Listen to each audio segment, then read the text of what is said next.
اور پھر دیکھیے خرچ کرنے کے حوالے سے ہمارے ہاں اکثر آپ دیکھتے ہیں جب بھی کوئی فنڈ ریزنگ ہوتی ہے، کوئی ٹیلی تھون کیمپین چلتی ہے، مساجد اور مدارس کی فنڈ ریزنگ ہوتی ہے، تو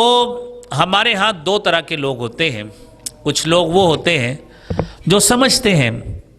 کہ ہمیں اپنا مال، اپنا صدقہ اور جو بھی ہم اللہ کے راستے میں خرچ کرنا چاہتے ہیں ہم خفیہ طور پہ دیں گے تاکہ کوئی شخص دیکھے نہ میری نیکی اللہ رب العالمین کے ہاں صائب اور محفوظ رہنی چاہیے، کیونکہ وہ 7 بندوں کو جن کو اللہ عرش کا سایہ دیں گے اس میں وہ 7واں شخص یہ ہے کہ وَرَجُلٌ تَصَدَّقَ بِيَمِينِهِ حَتَّى لَا تَعْلَمَ شِمَالُهُ مَا تُنْفِقُ يَمِينُهُ، کہ ایسا شخص جس کے دائیں ہاتھ نے خرچ کیا ہے حَتَّى لَا تَعْلَمَ شِمَالُهُ، اس کے بائیں ہاتھ کو، لیفٹ ہینڈ کو کوئی علم نہیں ہے کہ اس کے دائیں نے کیا خرچ کیا ہے۔ ذہن میں وہ حدیث ہوتی ہے، اس لیے بندہ مومن اس کو چھپا کے خرچ کرنا چاہتا ہے۔ اور دوسرا شخص وہ ہوتا ہے جو مال خرچ کرنا چاہتا ہے اور مال خرچ کرتے ہوئے وہ ذہن میں یہ سوچ رکھتا ہے کہ یہ آج میرے سامنے یہ 500-700 لوگ موجود ہیں، میں اپنا سب کے سامنے اس لیے پیسے دینے لگا ہوں۔ دل میں سوچ آتی ہے، دل میں سوچ آتی ہے، اظہار اس کا نہیں وہ کرتا کہ میں سب کے سامنے یہ فنڈ دوں، سب کے سامنے یہ چندہ دوں مجھے دیکھ کر،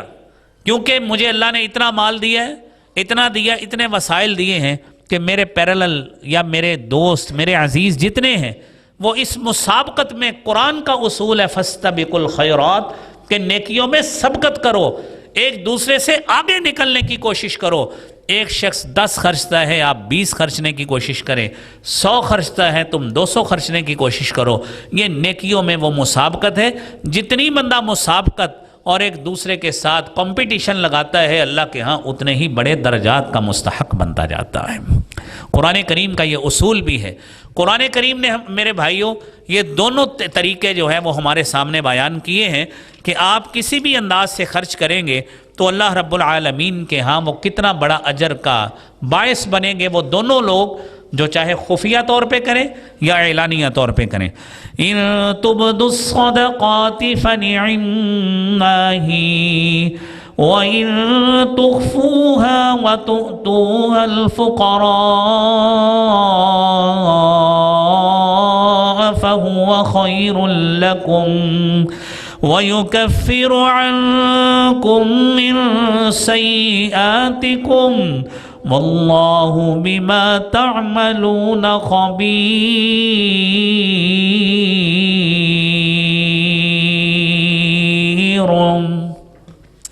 ان تبدوا الصدقات،